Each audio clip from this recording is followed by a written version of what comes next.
प्रणाम मित्रों, परम पूज्य गुरुदेव और परम वंदनीय माता जी की सूक्ष्म उपस्थिति में आइए स्वाध्याय आरंभ करते हैं। मेरे साथ एक स्वर में बोलेंगे। ओम भूर्भुवः स्वाहा तत्सवितुर्वरेण्यं भर्गो देवस्य धीमहि धियो यो नः प्रचोदयात्। ओम गुरुर्ब्रह्मा गुरुर्विष्णु गुरुदेवो महेश्वरः गुरु साक्षात् परब्रह्मा तस्मै श्री गुरुवे नमः। अखण्डमण्डलाकारं व्याप्तं येन चराचरं तत्पदं दर्शितं येन तस्मै श्री गुरुवे नमः। तस्मै श्री गुरवे नमः। आज का विषय है पहले स्वयं को बदलें। जाहिर सी बात है, पहले स्वयं को बदलेंगे तभी युग बदलेगा, है ना। नहीं तो हम दूसरों को बदलने में लगे, हम खुद ही नहीं बदल रहे। तो इसलिए अपन सबसे पहले स्वयं को बदले। जेकस जल्द से जल्द अमीर बनना चाहता था, है ना। कहानी के द्वारा इसमें समझाया गया है। जेकस था एक नाम का इंसान। तो वो जेकस क्या था, वो जल्द से जल्द अमीर बनना चाहता था। उसने सोचा शराब बेचकर मैं शीघ्र ही अमीर बन जाऊंगा और ऐशो आराम की ज़िंदगी बिताऊंगा। अमीर बनते ही मेरे सारे दुख दूर हो जाएंगे, मेरी सारी परेशानियां कठिनाइयां सब मिट जाएंगी। उसने शराब बेचने का धंधा शुरू कर दिया। अमीर गरीब सभी उसे शराब खरीदने लगे। देखते देखते उसने कई शराब घर खोल लिए। उसके शराब घरों में आर्थिक ग्राहक गरीब मजदूर पेशा ही आते थे। अपने ग्राहकों को फंसाने के लिए वह बड़ी ही चालाकी से काम लेता था। पहले तो वह अपने आदमियों को उनके पास दोस्ती करने के लिए भेज देता था, जो उनसे दोस्ती का नाटक करके उन्हें शराब पीने की लत लगवा देते और जेकस के नियमित ग्राहक बना देते थे। शराब की लत एक ऐसी बीमारी है जो पीने वालों को शारीरिक और मानसिक रूप से रुग्ण और बीमार तो करती है, साथ ही उन्हें आर्थिक दृष्टि से कंगाल भी बना देती है।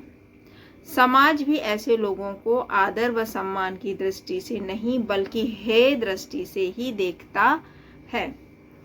इसलिए शराब से लाभ कुछ भी नहीं बल्कि हर दृष्टि से हानि ही हानि है। कई अमीर भी शराब के कारण आर्थिक दृष्टि से कंगाल और बर्बाद होते देखे गए हैं।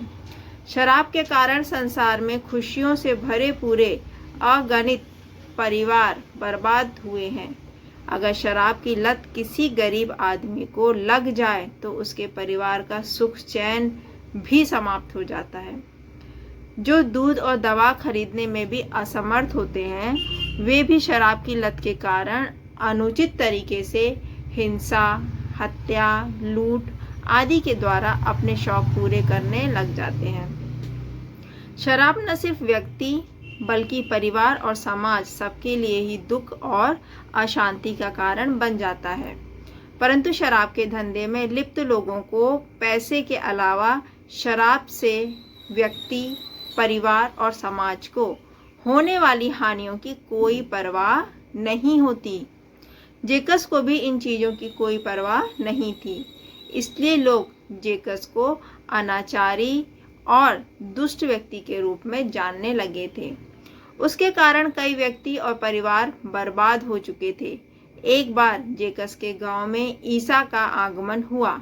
लोगों ने उन्हें बताया कि जेकस बहुत दुराचारी व्यक्ति है और वह ईसा के आने से बहुत ही क्रोध में है, क्योंकि ईसा लोगों को नेकी की जिंदगी जीने का उपदेश देते थे।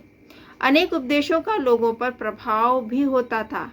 कईयों ने उनसे प्रभावित होकर शराब, नशा, कुमार्ग छोड़ दिए। इसलिए जेकस को लगा कि ईसा के उपदेश सुनकर गांव के लोग नेक जिंदगी जीने को प्रेरित होंगे, जिससे उसका शराब का धंधा प्रभावित होगा। इसलिए वह अपने गांव में ईसा के आगमन का समाचार सुनकर क्रोध से भर गया।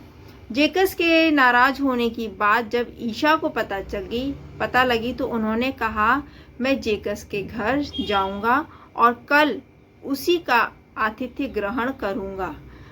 जेकस को जैसे ही इस बात का पता लगा तो वह घर से निकलकर जंगल की ओर चला गया, क्योंकि वह ईशा से मिलना नहीं चाहता था। उसने ईशा के चुंबकीय व्यक्तित्व के बारे में काफ़ी कहानियां सुन रखी थी। जब ईशा उसके घर पहुंचे तो उन्हें पता चला कि वह तो जंगल में चला गया है, पर वे भी कहाँ मानने वाले थे। ईशा उसे खोजते हुए वहां पहुंचे जहां जेकस था। उसने जब उन्हें देखा तो बड़ा हैरान हुआ और उसकी हैरानी तब और बढ़ गई जब ईशा ने कहा, जेकस, मैं आज तुम्हारा अतिथि बनने के लिए आया हूँ। ऐसा कहा उन्होंने उसे अपने हृदय से लगा लिया। पेड़ों की आड़ में खड़े शिष्य यह सब देख और सुन रहे थे। उन्होंने सोच रखा था कि अब शायद ईशा जेकस को उपदेश करें कि उसे शराब का वह धंधा छोड़ देना चाहिए, जिससे हजारों लोग बर्बाद हो चुके हैं और बर्बाद होने वाले हैं। जेकस को शराब, हिंसा, व्यभिचार, अनाचार आदि बुराइयों का परित्याग कर पवित्र जीवन जीना चाहिए। किंतु ईशा ने वहां ऐसा कोई उपदेश जेकस को नहीं दिया। जेकस और ईशा दोनों ही चुप थे, दोनों ही मौन थे और भाव भरे नेत्रों से एक दूसरे की ओर बस देख रहे थे। ईशा के भाव भरे नेत्रों ने ही मानो जेकस को सब कुछ कह दिया। अंत में जेकस ने अपनी चुप्पी तोड़ी और बोला, मैं आपके सामने नतमस्तक हूँ और आपके सामने यह संकल्प लेता हूँ कि आज से ना तो मैं स्वयं कुमार्ग पर चलूंगा और ना ही दूसरों को प्रेरित करूंगा, तथा जिनसे मैंने अनुचित धन प्राप्त किया है उन्हें चौगुना वापस करने का मैं वचन भी देता हूँ। ऐसा कहकर उसने ईशा के चरणों में मस्तक झुकाया और वहां से चला गया। पेड़ों की आड़ में खड़े ईशा के शिष्य यह सब क्रियाकलाप देख रहे थे। उन्हें जेकस का व्यवहार देखकर बड़ा ही आश्चर्य हुआ। वे पेड़ों की आड़ से निकलकर ईशा के सामने आए और भौचक के स्वर में बोले, प्रभु, आपने तो जेकस को कोई उपदेश भी नहीं दिया, फिर भी यह चमत्कार कैसे हो गया? इतने खतरनाक और बुरे व्यक्ति को आपने कैसे बदल दिया? ईशा बोले, प्रभावी व्यक्तित्व होता है, उपदेश नहीं। मतलब हमारा व्यक्तित्व इतना प्रभावशाली होना चाहिए कि हमें उपदेश न देना पड़े। मेरे बच्चों, बुराइयां छोड़ने का संकल्प दिलाने का यथार्थ अधिकार उन्हीं को है जो स्वयं मन, वाणी, अंतःकरण से बुराइयों से पूर्णतया मुक्त हो चुके हों। मतलब जिन्होंने खुद को सुधार लिया हो वही उपदेश दे सकते हैं। तुम भी पहले जेकस से मिले थे, पर तुमने अवश्य ही बुराइयां शेष होंगी, तभी तुम्हारे कहने से जेकस ने संकल्प ग्रहण नहीं किया था। वस्तुतः कोई व्यक्ति न बुरा होता है न पापी, वह ज्ञान के अभाव में ही बुरे और पाप कर्म करता है। पर वह हमेशा के लिए ही बुरा या पापी नहीं रह सकता। जब उसे ज्ञान होता है तो उसे स्वयं अपनी बुराइयों, भूलों का एहसास होता है। तब वह उन बुराइयों को छोड़ने के लिए प्रेरित और संकल्पित होता है। संदेश यही है कि यदि हम किसी को बदलना चाहते हैं तो पहले हम स्वयं को बदलें। बदले हुए लोगों को देखकर ही लोग बदलने को, अच्छे मार्ग पर चलने को प्रेरित, संकल्पित होते हैं।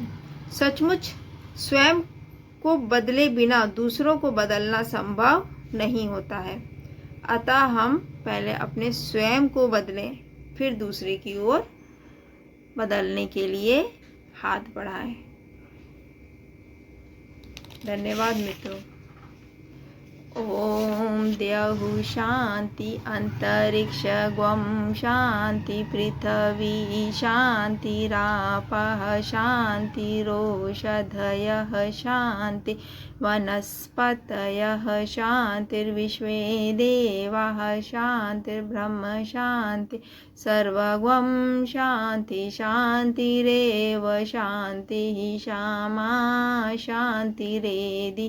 ओम शांति शांति शांति सर्वारिष्ट सुशांतिर्भवतु।